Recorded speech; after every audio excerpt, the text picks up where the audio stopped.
Good afternoon student. Banking में आज हमारा 10वां चैप्टर चलेगा। 7 के बाद में हम डायरेक्ट 10 चैप्टर में आते हैं, क्योंकि 2 चैप्टर हमारे छुड़वा दिए हैं। कौन कौन से? एक तो आपका बैंकों का राष्ट्रीयकरण और एक है आपका चैप्टर आयात निर्यात बैंक। वो 2 चैप्टर आपके छुड़वा दिए हैं। तो आज हम पढ़ेंगे स्टेट बैंक। ठीक है, स्टेट बैंक के पहले हिस्ट्री के बारे में पढ़ लेते हैं। स्टेट बैंक की स्थापना कैसे कैसे हुई। 27 जनवरी 1921 में 21 तक, ठीक है, हमारी Bank of Bengal, Bank of Bombay और बैंक ऑफ मद्रास, ये 3 बैंक कायम करती थी। इन बैंकों को हम प्रेसिडेंसी बैंक कहते थे। ठीक है, बैंक ऑफ बंगाल की स्थापना 1806 ईस्वी में की गई थी। बैंक ऑफ मुंबई की स्थापना बैंक ऑफ बंगाल की 1806 में, बैंक ऑफ मुंबई की 1840 ईस्वी में, बैंक ऑफ मद्रास की 1843 ईस्वी में स्थापना की गई थी। ठीक है, तो इन तीनों बैंकों को मिलाकर, ठीक है, प्रेसिडेंसी बैंकों को मिलाकर एक इंपीरियल बैंक की स्थापना की गई थी 1921 ईस्वी में। 1 जनवरी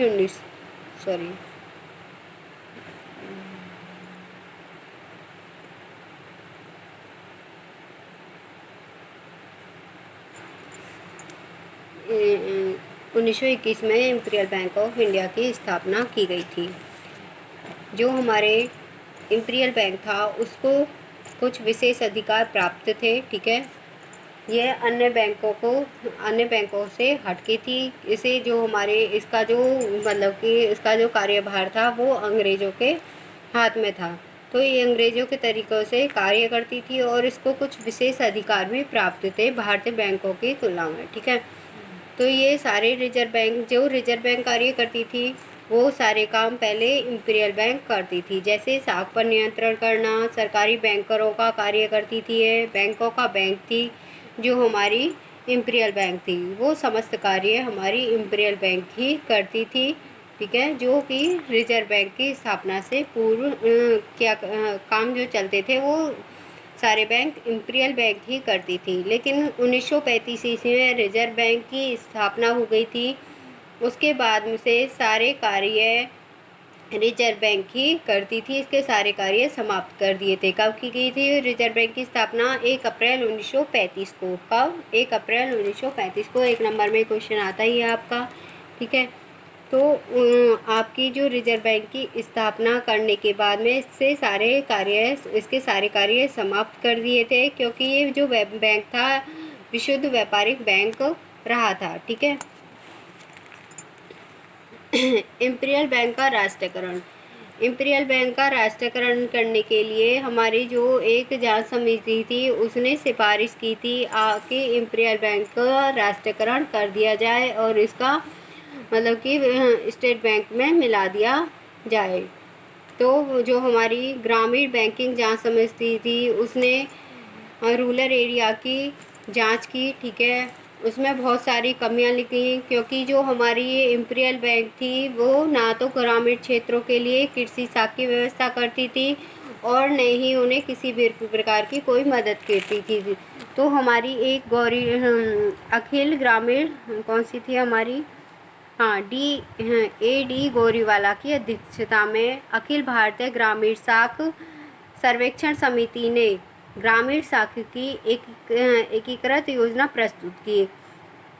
समिति ने देश के आर्थिक नियोजन को बढ़ते हुए महत्व तथा देश के विस्तृत भागों में सहकारी बैंकों तथा समितियों को बैंकिंग सुविधा व्यापक रूप से प्रदान करने हेतु राज्य को साझेदारी में स्टेट बैंक की स्थापना की सिफारिश की थी। ठीक है, जो हमारी अखिल भारतीय ग्रामीण साख सर्वेक्षण समिति थी उसने सारे ग्रामीण साख का एकत्रित योजनाओं के आधार पर बोला था कि भारत में स्टेट बैंक की स्थापना की जाए।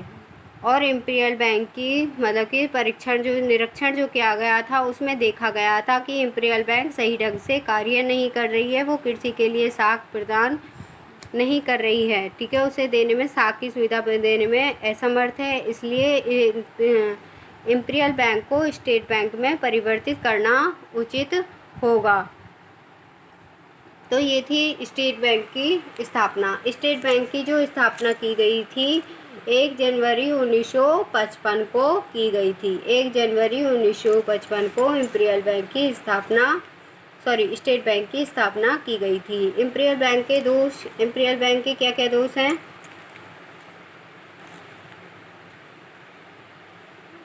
एक जुलाई 1955 को SBI की स्थापना की गई थी। 1 जुलाई 1955 को SBI की स्थापना की गई थी।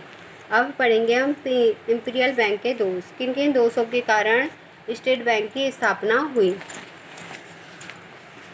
सबसे पहले था विदेशी प्रबंधन एवं संचालन।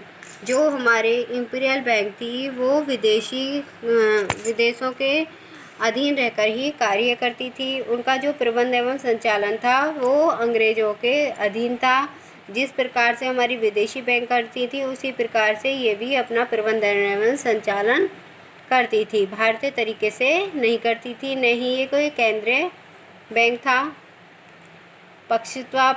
पक्षपातपूर्ण नीति। इंपीरियल बैंक के प्रबंधन एवं संचालन में अंग्रेज़ों का प्रभुत्व होने के कारण बैंकों में भारतीय ग्राहकों के साथ दोहरा बर्ताव किया जाता था। जो हमारे भारतीय ग्राहक थे उनके साथ में दोहरा बर्ताव किया जाता था। ये बैंकें अंग्रेज़ों के अधीन चलती थी। अंग्रेज़ों को प्रदान की इनकी जो सुविधाएं हैं अंग्रेज़ों को ही प्रदान की जाती थी। भारतीय को सुविधाएं उपलब्ध नहीं कराई जाती थी। अतः इस पक्षपातपूर्ण नीति के कारण इसे राष्ट्रीयकृत पर जोर दिया गया।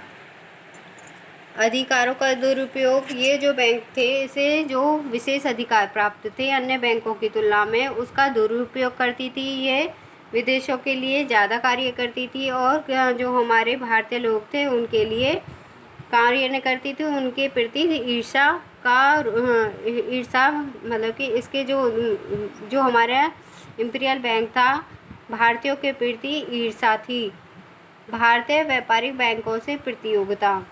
ये बैंक ऋण देने में पक्षपातपूर्ण नीति अपनाते थे तथा संकट काल में भारतीय बैंकों की मदद नहीं करते थे। तो मतलब कि जो ये इंपीरियल बैंक था ये भारतीय बैंकों के साथ में प्रतियोगिता करता था।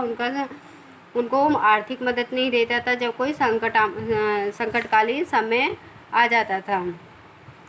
इस कारण भी ये बैंक असफल हुए थे। ठीक है, राष्ट्रीयकरण पर जोर दिया गया था।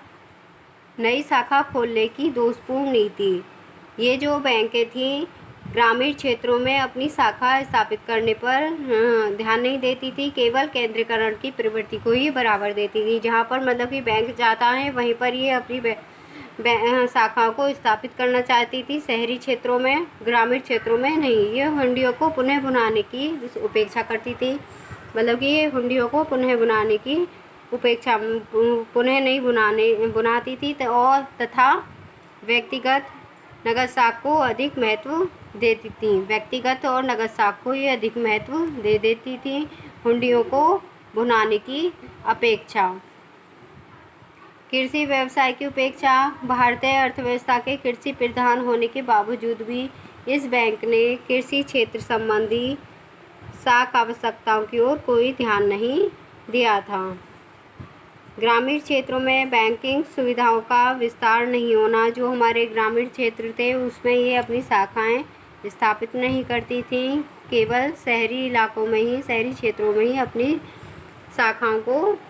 शाखाओं का विस्तार करती थी। केंद्रीय बैंकिंग कार्यों में सफलता। रिजर्व बैंक की स्थापना से पूर्व इस बैंक ने केंद्रीय बैंकों के रूप में जो कार्य किए थे वो असफल रहे थे। इसने संकट काल में, जो हमारा इंपीरियल बैंक था उसने संकट काल में भारतीय व्यापारिक बैंकों की आर्थिक सहायता मदद नहीं की थी, जिससे हमारे जो भारतीय बैंक थे वो असफल हो गए थे। तो ये था आपका स्टेट बैंक। ठीक है, स्टेट बैंक की स्थापना किन किन कारणों की वजह से हुई थी। ठीक है, जो हमारे इंपीरियल बैंक था उसमें काफ़ी दोष थे जिसकी वजह से इसके राष्ट्रीयकरण की मांग की गई थी। फिर हमारी 1 जुलाई 1955 को स्टेट बैंक की स्थापना हो गई थी। ठीक है, 1 जुलाई 1955 से उसने अपना व्यवसाय प्रारंभ कर दिया था। तो कल हम पढ़ेंगे इसकी स्टेट बैंक की स्थापना, इसके उद्देश्य ओके बच्चों।